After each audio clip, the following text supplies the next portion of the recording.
네. 여러분 다시 한번 이제 시작을 해볼게요. 그러면 이제 아까 15절까지 나눴고 16절 볼게요. 이제 아시아세요. 아시아 엘로힘. 아까 제가 처음 시간에 넷째 날 처음 시간에 그 아마르 엘로힘 하나님이 말씀하셨고 그 다음에 하나님이 아시아시죠. 자, 이게 구체화된다라고 생각하시면 돼요. 우리가 이 말씀의 흐름에 나를 맡길 때 말씀은 하나님의 처음에 원래 계획인 아마르 말씀을 말하시고 두 번째로는 그 말하셨던 말씀을 우리 안에서 아시아 행하세요. 구체적으로 만드세요. 무엇을 구체적으로 만드시냐? 바로 세니 하 메오로트 하 가돌림 에트 하 마우르 이렇게 이제 나오는데 하나님이 두 큰 광명을 행하세요. 아시아. 요 문장 자체가 그래요.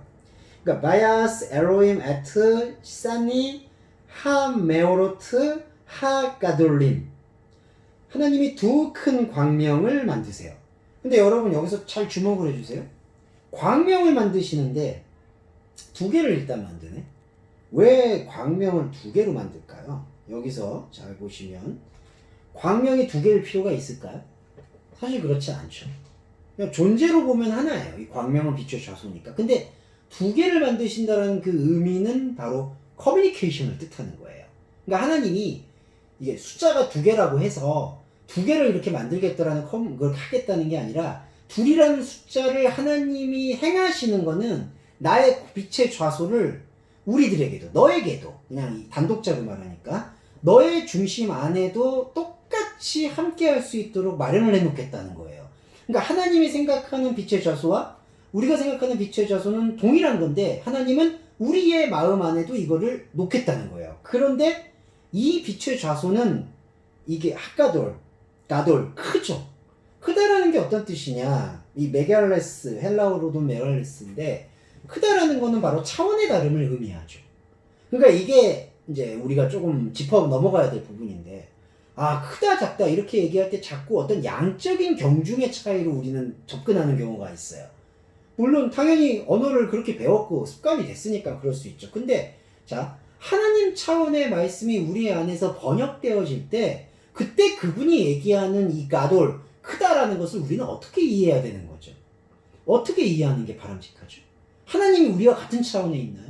하나님의 시간관이 우리의 시간관과 물론 그리스도인 말씀 육화를 통해서 크로노스로 들어오셨지만 크로노스에 담겨 있나요? 크로노스에만 머물러 있나요? 그렇지 않잖아요. 그러니까 여기서 하나님이 말씀하시고 하나님이 행하시는 이 가돌이라는 히브리어 크다라는 것도 우리의 양적 체계에서의 크고 작음으로 판단해서는 안 된다는 것을 이미 말씀이 갖고 있는 전제가 설명해 주고 있잖아요. 그러니까 이 크다라는 건 하나님 차원이에요. 그러니까 두 하나님은 아시아를 해서 행하시는데 두 광명을 둔 거죠. 근데 이건 똑같은 광명이죠. 그런데 이게 왜 크냐고 얘기를 하냐 하면은 바로 하나님 차원의 것을 담고 있으니까 광명 자체의 성질이 빛의 근원의 성질이 하나님의 것이죠. 하나님의 고유의 그리고 무조건적인 사랑인 거예요. 그래서 하나님이 두 큰 광명을 두어요. 그런데 뒤에 과정에서는 오묘한 게 에트 하마우르 하가돌 큰 광명으로는 낯을 주관하게 한다라고 해요. 이게 이제 그 다음에 무셀라인데 이게 주관한다라는 뜻이에요. 요물. 그러니까 지금 하나의 큰 광명은 나를 주관하고 그 다음에 갑자기 이게 나와요. 하마오르 하카본 작은 광명. 작은 광명이 바로 라에라를 미무셀라 주관하게 해요. 그런데 여러분 여기까지 문장을 보시면 아시겠는데 하나님이 처음에 뭘 행하셨죠? 두 큰 광명을 행하셨어요. 그러니까 광명은 온전히 하나님 차원의 것이에요. 하나님 차원의 것. 그래서 큰 광명이라고 했어요. 근데 여러분 여기서 하나가 뭐가 나왔죠? 작은 광명이 나왔죠. 그럼 이 작은 광명은 어디서 나온 걸까요? 작은 광명도 큰 광명이 다른 이름이에요. 그런데 왜 큰 광명의 다른 이름으로 작은 광명을 여기다가 표현했냐? 이것이 바로 우리의 시간과의 공존, 우리의 존재와의 하나됨을 위한 겸손이에요. 이때 겸손이라는 게 자기 낮춤인데 여러분 예수 그리스도가 자기를 뭐라고 표현하죠? 타페이노스. 나는 겸손하고 온유하다고 얘기하죠. 자, 예수 그리스도가 자기 성품이 겸손해서 그런 얘기를 할까요? 아니죠. 그건 성품 문제가 아니죠. 하나님이 말씀이 육신이 돼서 스스로 삼위일체적으로 지금 내려오셨잖아요. 자, 그거 자체가 겸손이라는 거예요. 그러니까 하늘에 있는 차원인 이 가돌이라는 하나님 차원의 큰 차원이 우리가 생각하는 차원으로 스스로 내려왔다라는 걸 표현한 게 바로 작은 광명이라는 거예요. 그러니까 광명이요, 큰 광명이 있고 작은 광명이 있고 이러한 정량적인 나눔은 없어요. 하나님의 빛의 좌소인 광명은 그냥 광명이에요. 근데 이 광명은 하나님 차원에서의 큰 광명이에요. 그런데 이 큰 광명이 만약에 그냥 큰 광명으로만 머물러 있으면, 하나님 차원으로만 머물러 있으면 우리가 그걸 어떻게 범접을 해요? 범접을 못 하잖아요. 그 범접을 못하는 자체가 절망적인 거죠. 그러니까 그 절망적인 것을 하나님의 사랑으로 완전히 연결시킨 게, 그래서 두 광명을 만들었다고 얘기하시는 하나님의 사랑의 커뮤니케이션이 바로 작은 광명으로 이루어지는 거예요. 그래서 우리는 오늘날 하나님의 말씀을 통해서 하나님 차원의 큰 광명을 느낄 수 있는 거죠. 그러니까 작은 광명이라고 표현하는 것은 오히려 큰 광명의 작은 이름이다. 자, 그러면 여기서 우리가 이 스토리를 통해서, 자, 우리는 날의 존재가 돼야 되죠. 그러니까 이 날이라는 요미, 하나님의 활동 시간을 얘기하는데, 하지만 우리의 조건은 지금 라엘라, 밤이에요. 유한적인 거예요. 근데 이 유한적인 세계 안에서 하나님의 큰 광명의 다른 이름인 작은 광명을, 그러니까 하나님의 차원의 것을 우리의 차원의 언어와 우리의 차원의 감각과 우리의 차원의 혼성, 포시케적 카리스마로 이거를 이해하죠. 자, 그랬을 때 변혁이 일어나는 거잖아요. 한마디로. 그러니까 제가 아까 그 14절에 션에 말씀드렸잖아요. 연한, 바뀐다. 그러니까 변혁이 일어나잖아요. 그러면 여러분, 변혁이 일어날 때 우리가 주관하게 되고 우리가 바라보게 되는 유일함이 뭔가를 주목해야 돼요. 유일함은 오직 그리스도예요. 그러니까 여기서 우리가 이제 영적 유일성이라는 게 드러나는 건데, 작은 광명으로 생각했던 하나님 말씀이 번역이 돼서 내 작은 광명이 큰 광명으로 트랜스포메이션 될 때, 변화되어질 때, 우리가 알고 있었던 영적인 자아가 아니었던 혼적인 자아의 모든 뿌리 내림들은 흔들리는 거예요. 그리고 기꺼이 그 흔들림을 받아들여야 되는 거예요.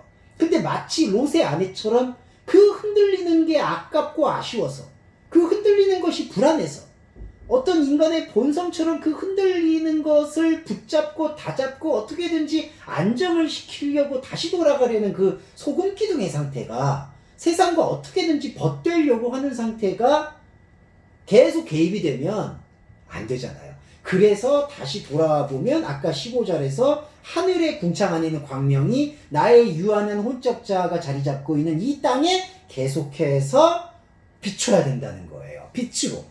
그러니까 말씀이 쏟아져 내려와야 돼요. 그러니까 우리가 말씀에 전쟁을 벌여야 되는 게, 저와 여러분이 그냥 낭만적으로 야 그냥 이 말씀이 있고 그냥 삶이 좋아서 어쩌고 저쩌고 아니에요.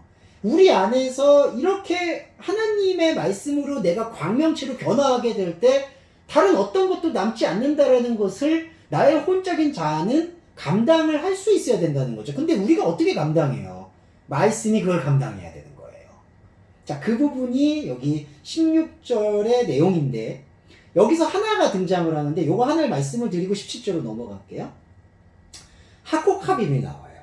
그러니까 한글 번역에 보시면은 16절의 마지막에 뭐가 등장하냐면, 하나님이 두 큰 광명을 만드사 큰 광명으로 날을 주관하게 하고 작은 광명으로 밤을 주관하게 하고, 그리고 뭘 만드시느냐, 그리고 그 다음에 베네트 하코카빔, 그 별들을 만드셨다라고 얘기를 해요. 자, 근데 뭐 만들었다라는 얘기는 의역이에요. 만들었다라는 얘기는 없고 그냥 그리고 그 별들을 이렇게 이제 점점점 이렇게 컨티뉴 스타일로 등장을 하죠. 그 별들이 뭘까요? 자, 바로 이거예요. 이렇게 연결시키면 돼요. 자, 밤을 광명이 주관하죠. 그러면 지금 자, 우리는 밤의 존재인데, 유한한 존재인데 무한하신 하나님을 느껴요. 그러면 무한하신 하나님을 느끼는 방식이 어떤 방식일까요? 밤의 상태인데 우리는 유한한 상태인데 무한하면 어떻게 느낄까요? 그거를 히브리 사람들의 생각 속에서는 창세기를 통해서 녹여낸 이 시적 맥락 속에서는 그거를 하코카빔으로 이해했다는 거예요. 별로. 별이라는 게 칠흑 같은 밤에서 빛이 보이잖아요. 그러니까 이거는 지구과학적이나 천체적인 내용을 떠나서 그때 당시에 문명이 발달되기 이전의 사람들이 이 별을 생각할 때 어떤 인식을 가졌느냐? 아, 유한한 세계 속에서 비추어지는 무한한 세계의 지속이구나. 그걸 느낀 거예요. 그러니까 밤이, 작은 광명이 밤을 주관하죠. 근데 광명에서는 빛이 쏟아지잖아요. 근데 아까 15절에서는 하늘의 궁창의 광명이 땅에 비추라고 하잖아요. 땅은 유한한 우리잖아요. 밤을 걸어가고 있는 우리예요. 그 안에 광명이 비추게 될 때 그 광명의 쏟아짐을 무엇으로 설명할 수 있을까라고 했을 때에는 바로 이 하코카빔이 결정적 역할을 한다는 거죠. 별들이. 그러니까 이거는 바로 우리의 어둠 속에서 하나님과 함께함을 느낄 수 있는 공존의 영적인 지평을 알려주는 행위가 바로 하코카빔이에요.